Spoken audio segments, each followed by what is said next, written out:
Hello everyone, good morning. তোমার সবাই কেমন আছো? আশা করি খুব ভালো আছো। আমার একটি নতুন ভিডিওতে তোমাদের অনেক অনেক স্বাগত। দেখো, আজ হট করে চলে যাচ্ছি মাদের বাড়ি। ষষ্ঠী তো রবিবার, আর আজ হচ্ছে শুক্রবার। আমাদের বাড়িতে নিরামিষ আমিষের ব্যাপার আছে, ওই জন্য আজ শুক্রবার আগেই জামাইকে খাওয়া দাওয়ানোর ব্যবস্থা করা হয়েছে। তো কি বলবো আর, তাই চলে এসেছি। এসেই আগে মাকে যেগুলো রান্নাবান্না যেগুলো জোগাড় হয় ওগুলো জোগাড় টোগাড় করে টোরে দিয়ে আর আমি লেগে পড়লাম ঘর বাড়ি কাজে। আমাদের নিরামিষ আমিষ এগুলোর বাদ আছে ঘরে। আমাদের নতুন বাড়িটাতে নিচের তলাতে কোনো আমিষের কোনো কিছুই হয় না, পুরো নিরামিষ, ঠিক আছে। তো ওইখানে আগে ভাত, তারপরে শুক্তো, তারপরে ডাঁটা চচ্চড়ি, বেগুন ভাজা, এগুলো সব হয়ে গেছে।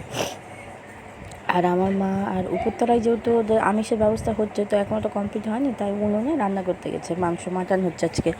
তাই আমি এদিকে ঘরগুলো সব গুছিয়ে নিচ্ছি ইসেতে। আর মারা বাজার গেছিলো, তো জামা প্যান্ট নিয়ে সব চলো। আবার কিছু কিছুর জন্য আবার আমাকে ডেকেছে, যেগুলো বাজার কিছু আরও বাকি আছে, ওই জন্য ওগুলো করার জন্য।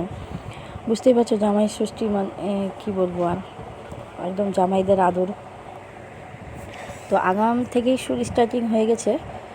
তো দেখো, এসে আগে প্রথমে তো ডাইনিংটা পরিষ্কার করলাম, এসে আগে সব কিছু করে টোরে দিলাম, তারপর ডাইনিংটা করলাম। আর এবারে এসেছি এবারে ঘরগুলো গুছিয়ে নিতে।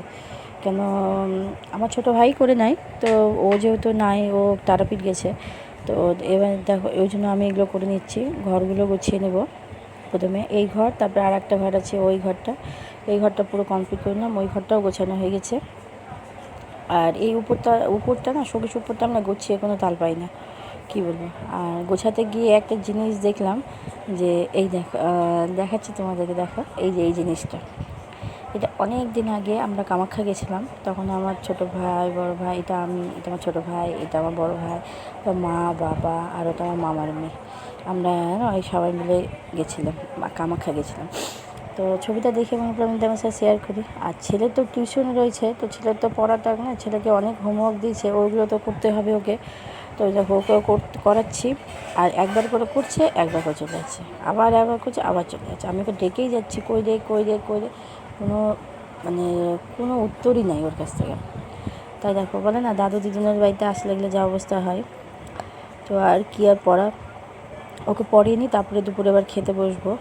রান্না হয়ে গেছে, প্রায় 2টা বেজে পার, 3টা বাজতে চলে। দেখো মাটন হয়েছে, ওর বাবা এখনও আসেনি খেতে, যার জন্য। তা আমি, মা, ছেলে খাওয়া হয়ে গেছে, বাবার হয়ে গেছে খাবার। আর আমি না অত মাংস কিন্তু খেতে পারি না, আমি খুব অল্প করেই খাই। তাই দেখো খেতে বসে গেছি, খাওয়া দাওয়া কমপ্লিট। তো ছেলে বলছে, মা তুমি তো ভিডিও আজকে আমি তো করে দিই, তোমাকে আমি করে দিই। তো আমি যে নিয়ে কর, আমি এখন হাত ধুচ্ছি।